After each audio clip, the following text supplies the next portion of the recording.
Welcome to Navigating Hope, your compass to health empowerment.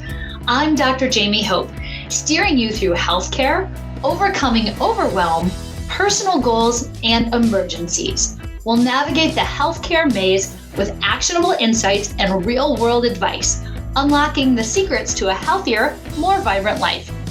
Join us to take control of your well-being and make informed decisions for your health and your future. Stay with us as we unravel the mysteries of medicine, wellness, and life's unforeseen challenges, helping you bypass the ER with a dose of knowledge. Stay tuned till the end of the episode with a recap of your actionable insights and a free gift. Let's chart a course to your well-being together.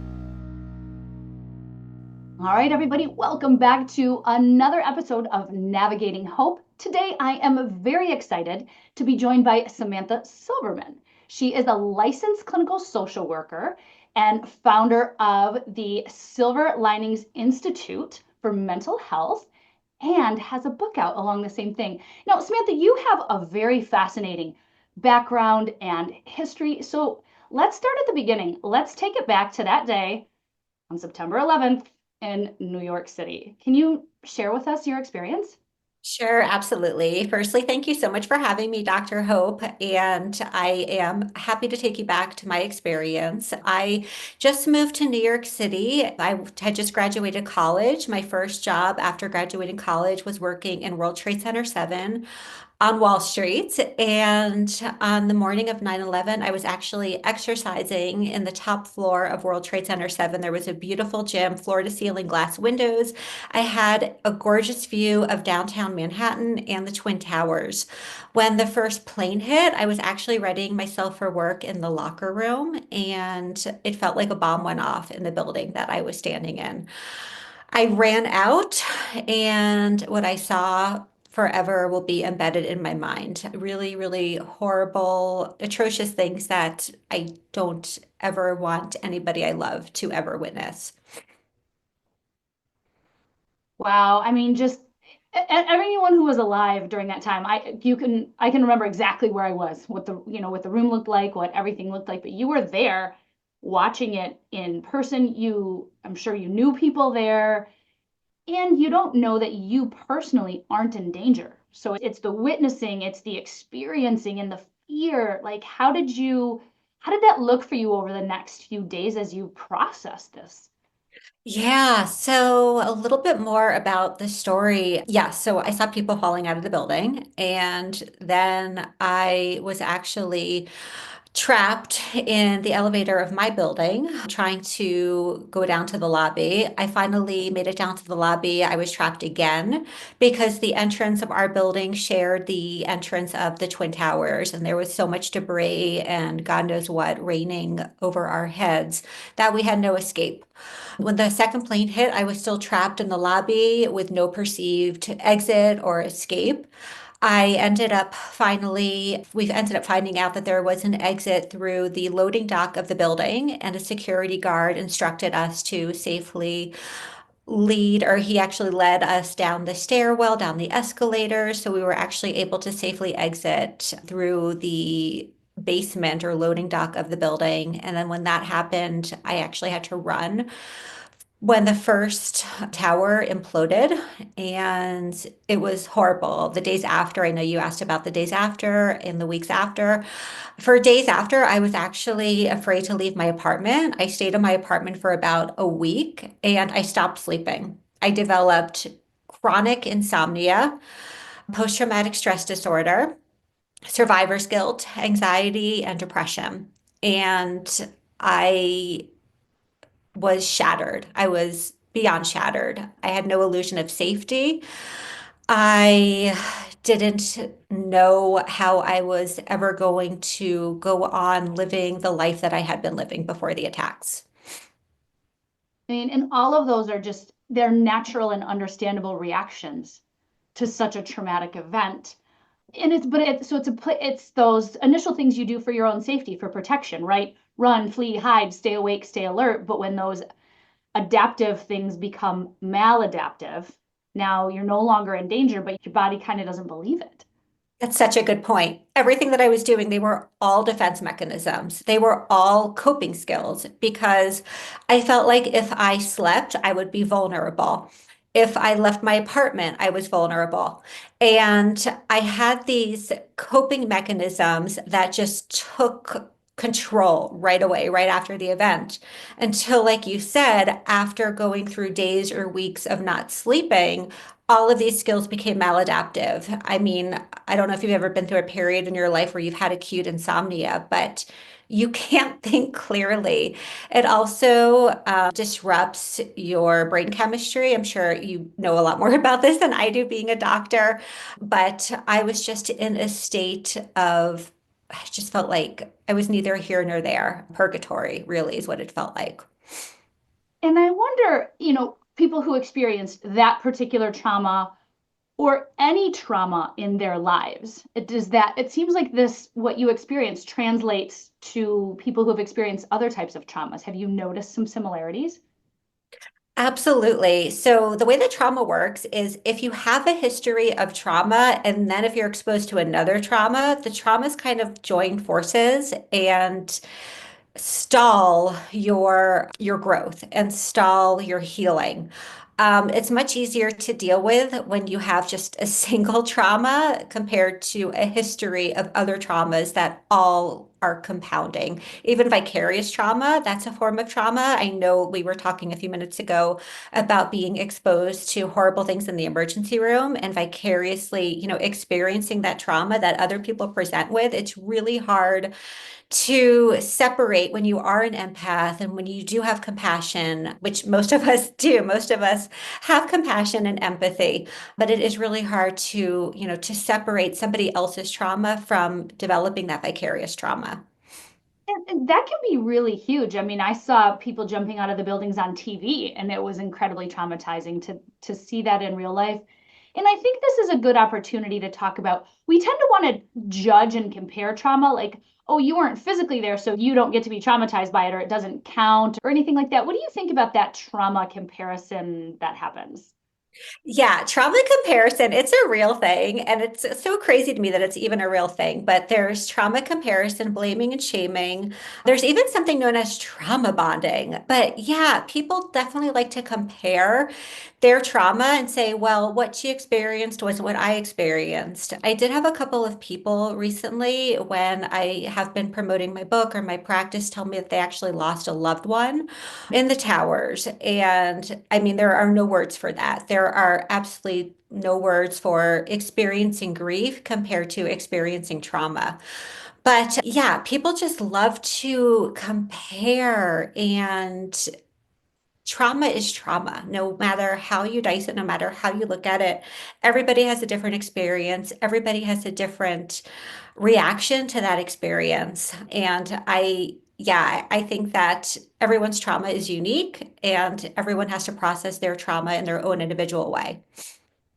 That's very validating because just because someone's like, oh, that wasn't that bad because they experienced something worse, it's so invalidating. It almost tells people, well, your trauma doesn't matter, which kind of leads to that secret next step, which is so don't bother getting help. And Mhm. that's kind of one of the worst things people can do. So true. Yeah, there should not be any invalidation with trauma because you're right. If somebody invalidates trauma, it can act as a barrier to somebody asking for help. And we want to be open to receiving help. We want our friends, our family members to be open to the fact that somebody needs help or is asking for help. And yeah, that trauma comparison, I don't like it. I try to provide education when it comes up with our clients within our practice. It's just, it doesn't do any good for anybody.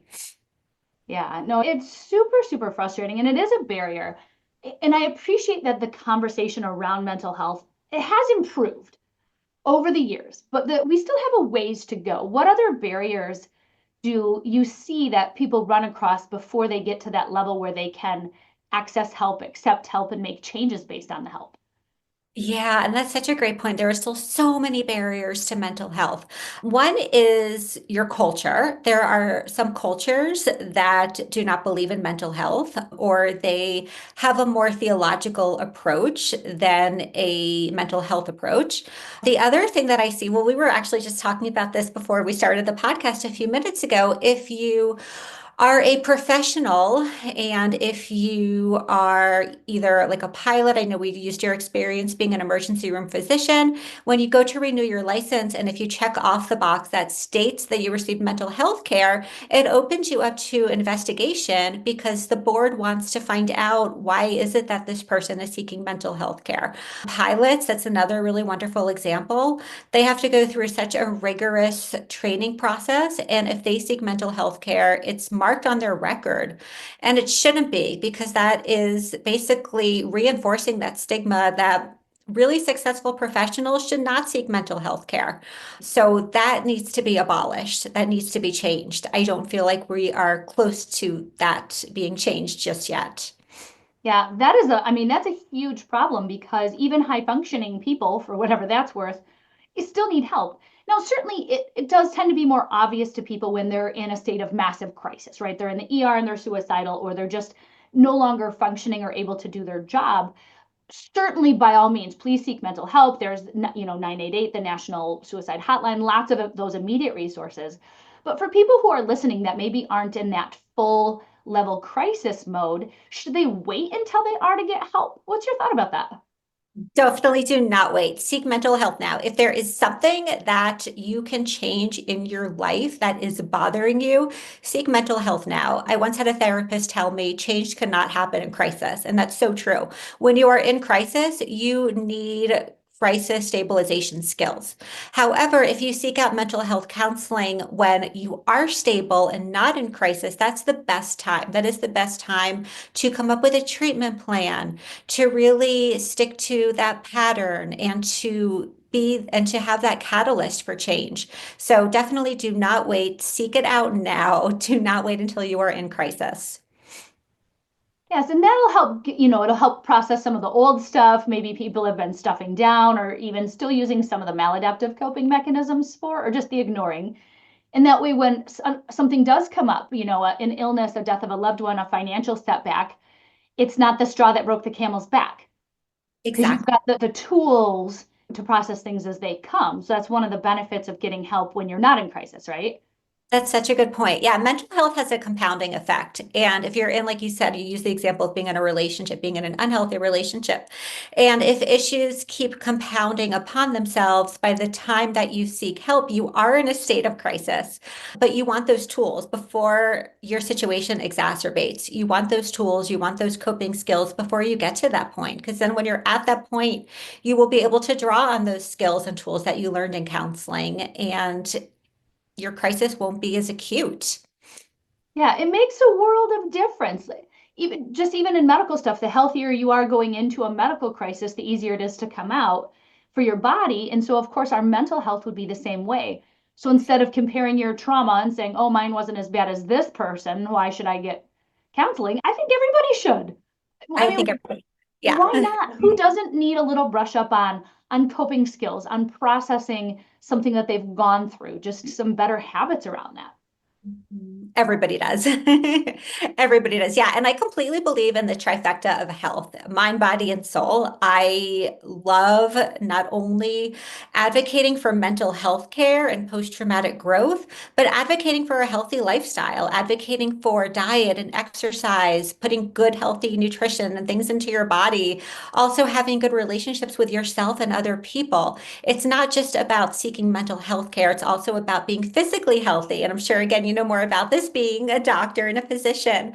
But having that physical health can also prevent chronic health conditions in the future. And chronic health conditions can also lead to mental health conditions. They're best friends, they go hand in hand.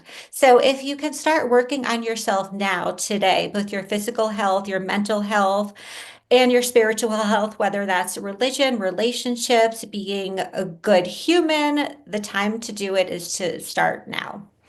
Yeah, it's a huge wake up call. And we talk about them separately, mental health and physical health, but you and I both, they're the same, right? So if you are If you, anyone who knows who missed a good night's sleep, are you your happiest and most cheerful the next morning? Absolutely No. not, right? Or if you're hungry, we even have the word hangry now to describe so people understand. So just taking care of those physical body needs are incredibly important to your mental health. Exactly. No, it's the perfect marriage. They are so closely related. We actually have a lot of clients in our practice that do have chronic health conditions. And their chronic health conditions is what led them to counseling in the first place because their chronic health conditions, I mean, some of them can be prevented, others cannot be prevented, others just, happen as is. But those chronic health conditions definitely lead to a mental health deterioration. And if you don't have your physical health, you usually don't have your mental health either. So yeah, they're really closely related. And I think recently, both mental health providers and doctors have really been more aware of this, and there is something known as care collaboration. Whereas insurance companies are now, yeah, insurance companies are actually advocating more for care collaboration between physical health providers and mental health providers because they are so closely related. And I think it's an important message for people to hear who are listening. If even if you have a chronic physical health condition or chronic pain, to be crystal clear, nobody is saying it is all in your head at all. That's not what this is about. We are saying that, of course, will affect your mental health to be going through that. It's another form of trauma. Yeah. It's another form of trauma. How can it not? How can you separate the two? How can you be dealing with a horrible chronic health condition like cancer, diabetes, and not have the mental health component? So I do think that those who have chronic health conditions where they are, in pain or debilitated somehow, if they don't have an outlet to express the emotional complexities that go hand in hand, they're just continuing to stay in that pattern of being chronically ill and being in pain. And it's going to be even harder without having some kind of an outlet. Yeah, it's not a healthy place to be. So it's about bringing all of those tools together. Exactly. I love that. Now, you spent years working with Holocaust survivors. I mean, talk about courageous, just absolutely incredible people. I'm sure there was some vicarious trauma for you hearing the Yes. stories, even if you weren't there. Are there any lessons in resilience from those remarkable patients that helped you like inform your practice going forward? Yeah, and that was the most incredible experience, one of the most incredible experiences of my life. After I moved back from New York, I moved back to Florida where I was born and raised. I worked with Holocaust survivors for about 10 years, and hearing their stories just, oh my gosh, opened my eyes to resiliency, post-traumatic growth. It was so fascinating that some of them really had transcended their trauma. They had developed an incredible life where they had rich relationships with their loved ones, their children, a sense of community, their friends. And then there were others who were trapped in their trauma and they were just stuck. They couldn't move forward. Many of those clients I felt like were not transparent with their stories. They swept everything under the rug. They kind of ignored what they had been through. Whereas the Holocaust survivors that I feel like had really developed post-traumatic growth and resiliency, those were the ones that weren't afraid to tell their stories. Those were the ones who made themselves vulnerable, who went around and spoke at high schools, colleges, and really told their stories. It was really the ones that buried everything that I just felt like couldn't move forward and they just were not at a happy place in their life. And I think that would apply to any situation with people with their trauma. And I love that you talk about post traumatic growth because the concept that people feel, well, I've had this horrible trauma, I can never then go on to have a healthy relationship or a healthy sexuality or sex life or any of those things after certain types of traumas. But people not only, it's not just surviving, you're talking about actually thriving and being better. How does that work?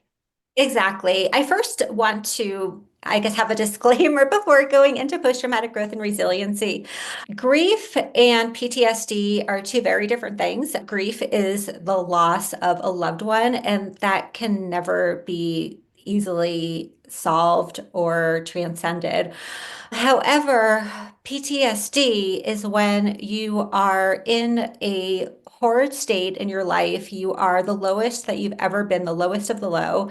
And then something changes. Usually, you are the catalyst for your own change. Each individual has that power to make that happen and to change their pattern of behavior, to change their unhealthy coping skills. But it's not until something happens and until something changes that post-traumatic growth is possible. And then it's really about looking at where you were and realizing that what you're currently doing isn't working. Something has to change. I couldn't keep not sleeping. I couldn't keep up insomnia. I couldn't keep up feeling guilty that I was alive when I saw other people die in front of me. I couldn't keep up being depressed every day, having anxiety when I was in Grand Central Station or on a subway train. I couldn't keep that up. It was hurting me. And I decided to break that cycle. I sought out the help of a mental health therapist. I ended up going to therapy twice a week. And then I eventually ended up changing my career. Thank you. And going back to school, pursuing a master's degree in social work and becoming a therapist myself. And when I went through that change, I was able to see the light at the end of the tunnel. I was able to realize that I could come out being an even better version of myself than I was before because I had that baseline. I had that horrible comparison baseline to where I knew that I knew how bad things could be. I knew how bad I was, and I knew how bad things could make me feel. So I was able to, move forward and come out of that very slowly. And I love how you courageously share your story. And you talked about that people who get to that next level of that post traumatic growth and the thriving. I have your book on Amazon, The Silver Linings by Samantha Silverman. So I think it'd be really beneficial for people who are listening to this to read it, even if you can't necessarily relate to 9/11. But you took this dark cloud and found the silver lining in it and used the fuel from that to create a life for yourself and a career where you helped other people. You've got your counseling center, which you have worked as a counselor, and you're now running to make sure patients get access to the mental health help they need. Tell me what that looks like. Sure. It's been such an incredible experience. I started the practice as a solopreneur in 2017, and I was doing home visits to people who were disabled and older adults. And then when the pandemic hit, we ended up being an entirely virtual practice. There was also such a need for mental health during the pandemic. There were so many people who were at home spending time with their spouses rather than spending time in the workplace, and everyone's life and everyone's dynamic completely shifted. And at that point, we brought on more therapists, and the practice kept growing. And at the base of our practice, we've always specialized in trauma-informed care.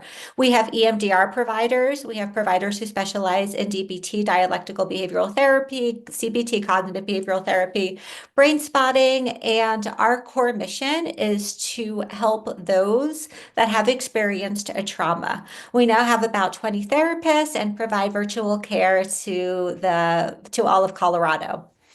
And if, and eventually, as laws improve, I know you can only see people in your own state, but virtually that will eventually expand where you'll be able to see people in different states, just because you and I both recognize, particularly when it's virtual, you want to find a therapist that you connect with. Location irrelevant, you need somebody who has the skills you need for the problems and concerns you have. Exactly. They're actually pushing through something called the Interstate Licensure Compact. LPCs, licensed professional counselors, are going to be the first that this will affect. And when LPCs have this, they'll be able to see anyone in any state as long as that state is a part of the Interstate Licensure Compact. Unfortunately, I'm a licensed clinical social worker, or LCSW. We are a little bit more delayed in having the Interstate Licensure Compact pass for our profession, but it will. And yes, it will be so incredible to not just be available to working with clients in other states, but for other people to have greater access to care. Like you said, to be able to find that therapist that best meets their needs regardless of what state they're in. Yeah, I think that's going to be so, so key. And so I'm glad that it is People are working on it. And so, I mean, certainly anybody in Colorado can seek you out. I think that would be very fantastic. It's a big state. Lots of people, I mean, people need help everywhere. Yes. Your book is going to be a really helpful tool for people to silver linings. Like I said, it's available on Amazon and other places because it gives, people kind of in the privacy of their own home. Yes, I love the cover, by the way. That's just like Thank you. goosebumps. Oh my gosh. So people in the privacy of their own home can kind of work through and see, regardless of the trauma, you can get through to the other side to not only thrive. And then, Samantha, can you give people just a couple tips that they can do something easy at home, maybe in the next couple of days, that can just help people toward that mental health, like working towards those habits? Sure, absolutely. So, one thing that I find so helpful, and it's going to sound so minuscule, but I promise you it's not, concentrating on your breath and practicing breathing and just bringing awareness to your breath. And I use this whenever I find my heart rate increasing or rising, whenever I find my anxiety or stress increasing. I slow down my breathing and I just concentrate on breathing in, breathing out, and just draw attention to your breath. The other thing with breathing, you can actually YouTube it or Google it. It's called box breathing. And it's really just also bringing attention to your breath, but you're picturing a box and you're holding your breath at the corners of the box. That's also really helpful to people that have a harder time connecting with their actual breath. So, breath work is huge. There are so many other things that you can do. There's tapping, there's journaling. I love journaling. That's another technique that I really enjoy. I find writing very, very cathartic, obviously. And even if there's nothing that you think would be helpful to journal about, just putting pen to paper, spending 5 minutes a day, journaling your thoughts, feelings, or emotions would be such an incredible start just to put pen to paper. I love those because it seems doable, right? Not overwhelming or anything like that. Because there's so many things that are outside of our control right now. Just Exactly. so many. These are things that you can control and that can actually do a benefit. So just in your daily life, some health practices that you can do. Don't Certainly if you're in crisis, seek help, but don't wait until you're in crisis to seek help. Read the book, get some guidance, do some breathing. I think journaling is fantastic. I do a lot of breath work. Those are things I can control. Exactly. Those are things within your control. Yes. Which sometimes when everything is feeling out of control, you're like, okay, here is something little that I can do, and those little things do add up. Mhm. Okay. Definitely, definitely. And those are just minor things. I also really believe in eating a balanced diet, exercising. I try to exercise for an hour a day. I recently started cold plunging. Dr. Hope, I don't know if you've tried that or started that, I've but done it and I hate it and I love it. Like it's just so miserable when you first get in, and for about a minute and a half, I'm like, why am I doing this to myself? And then you get that like euphoria and you yes. feel so good. It is such an incredible training on your mental capacity and your ability to be in a horrible physical state and to just disassociate. Disassociation is also a defense mechanism. It's usually a bad defense mechanism, but disassociation protects us from feeling, things that are harmful or that hurt. But yeah, cold plunging I'm on day 4 of my cold plunge Oh, experiment. good for you. And for people that don't have a cold plunge, you can just crank the shower over to cold.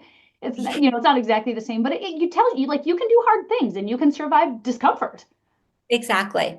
Exactly. And that's why it's just such a great mental exercise when you can submerge yourself in a freezing ice cold bath and just sit in that discomfort for a couple of minutes. It's really great mental preparation.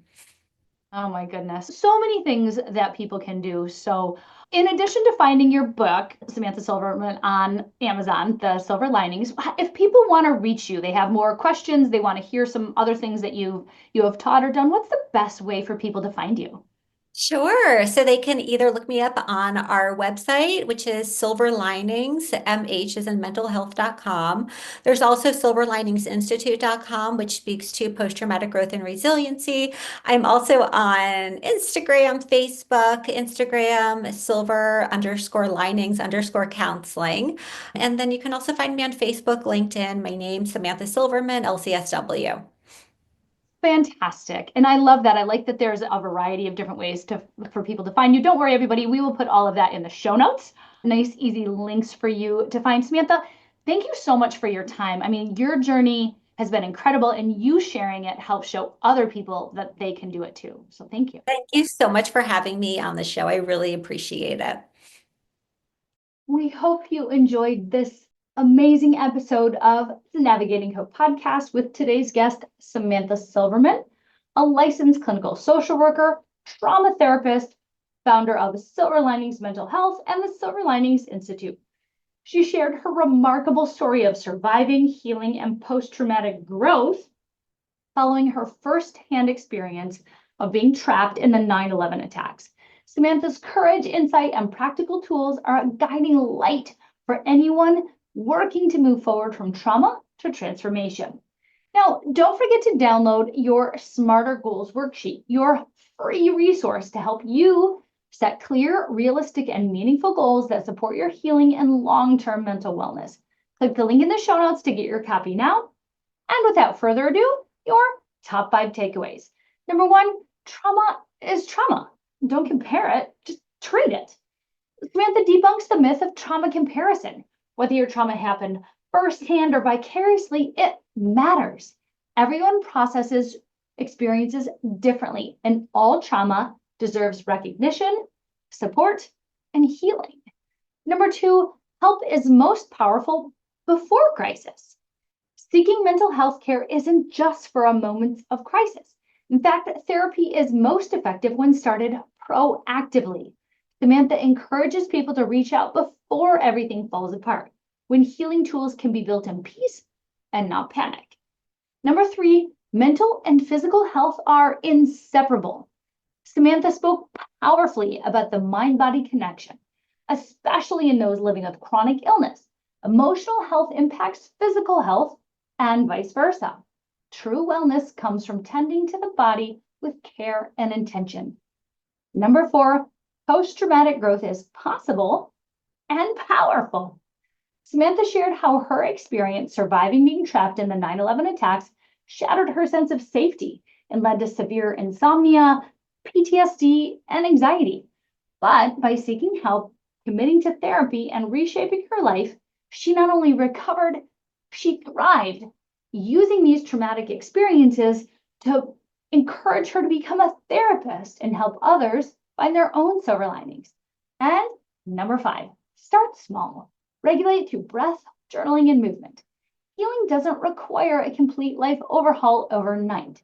Samantha recommends starting with simple, accessible tools, breathwork, journaling, and movement, even cold plunges. I admit I struggle with those. With these small practices, build resilience and help us reconnect to the present. So if you're feeling inspired to make any of these changes in your life, the Smarter Goals worksheet will help you transform that inspiration into action. Download it today and begin setting clear, realistic goals for your health, healing, and growth. It is in the show notes. Remember, healing is possible. You are not broken. You are becoming.